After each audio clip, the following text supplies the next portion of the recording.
உங்கள் மாயாஸ்ட்ரோ காலபுருஷ தத்துவத்துக்கு 12ஆம் வீடான மோட்ச வீடான குரு பகவான் ஆட்சி பெற்று குரு பகவானை ராசிநாதனை கொண்ட மீனராசி அன்பர்களுக்கு இதுவரை விரயச்சனையாக கும்பராசியில் சஞ்சரித்து வந்த சனி பகவான் நிகழும் விசுவாவசு வருஷம் மாசி மாசம் 22ஆம் தேதி வெள்ளிக்கிழமை காலை 8:24 அதாவது பாத்தீங்கன்னா ஆங்கிலம் பாத்தீங்கன்னா 6/3/2026 அன்று பூரட்டாதி 3 பூரட்டாதி 4 அதை என்னன்னு கேட்டீங்கன்னா கும்பராசியிலிருந்து உங்கள் ராசிக்கு ஜென்ம ராசிக்கு மீன ராசிக்கு ஜென்மச்சனியாக சனி பகவான் 7.5 நாட்டு மத்திம சனியாக சனி பகவான் சஞ்சரிக்கக்கூடிய காலம்.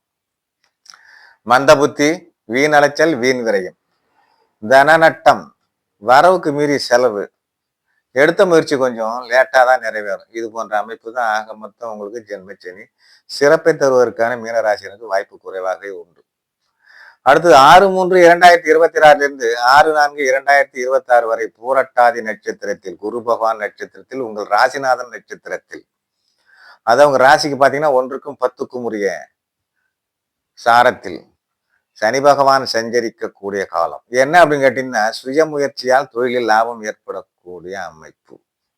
அடுத்தது 6/4/2026 15/4/2027 வரை உத்திரட்டாதி நட்சத்திரத்தில் சனி பகவான் தன்னுடைய சுயசாரத்தில் சனி பகவான் பாத்தீங்கன்னா உங்க ராசிக்கு 11க்கும் 12க்கும் உரியவர் 11க்கும் 12க்கும் உரியவர் அதிபதியான சனி பகவான் சாரத்தில் சனி பகவான் சஞ்சரிக்கக்கூடிய காலம். மத்தியமமான பலனே என்ன அப்படின்னு கேட்டீங்கன்னா எடுத்த முயற்சியில் பல தடவை போராடி வெற்றி பெறக்கூடிய அமைப்பு.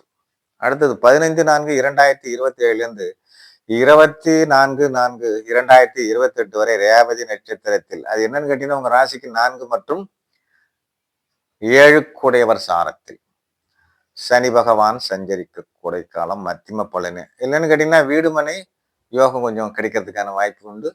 கூட்டு தொழில் மூலம் கொஞ்சம் அனுகூலம் இருப்பதற்கான வாய்ப்பு உண்டு. அடுத்தது சனி பகவானுக்கு பார்வை என்னன்னு கேட்டீங்கன்னா 3/7/10 3ஆம் பார்வையாக உங்கள் ராசிக்கு 3ஆம் இடமான ரிஷபத்தை பார்வை செய்வது எடுத்த முயற்சி இடையே கொஞ்சம் தாமதத்தை கொடுப்பதற்கான வாய்ப்பு உண்டு. இளைய சகோதரர்கள் இருப்பின் அவர்கள் மூலம் கொஞ்சம் சோதனை ஏற்படுவதற்கான வாய்ப்பு உண்டு. 7ஆம் பார்வையாக உங்கள் ராசிக்கு 7ஆம் இடமான கன்னி ராசியை பார்வை செய்வது கணவன் மனைவி பிரச்சனை ஏற்படுவதற்கான வாய்ப்பு உண்டு. நண்பர்கள் கூட்டு தொழிலும் கொஞ்சம் சிறப்பில்லா தன்மையை கொடுப்பதற்கான வாய்ப்பு உண்டு. அடுத்து 10ஆம் இடமான உங்கள் ராசிக்கு 10ஆம் இடமான தனுசு ராசியை பார்வை செய்வதால் வியாபாரத்துல கொஞ்சம் ஆதாயம் கொஞ்சம் குறைவா இருக்கிறதுக்கான வாய்ப்பு உண்டு. பதவியில் உள்ளவர் கொஞ்சம் பதவி உயர்வு தள்ளி போறதுக்கான வாய்ப்பு உண்டு.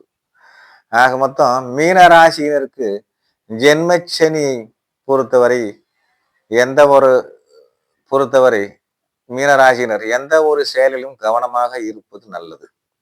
எனவே 7.5 சனி பாதச்சனி தாக்கத்திலிருந்து உங்களுக்கு தாக்கத்திலிருந்து விடுபட குச்சனூர் சனி பகவான் சென்று வழிபட்டு 7.5 நாட்டு சனி மத்திமை சனி தாக்கத்திலிருந்து விடுபட வேண்டுமாய் கேட்டுக்கொண்டு மற்றொரு வீடியோவில் சந்திப்போம். நன்றி, வணக்கம்.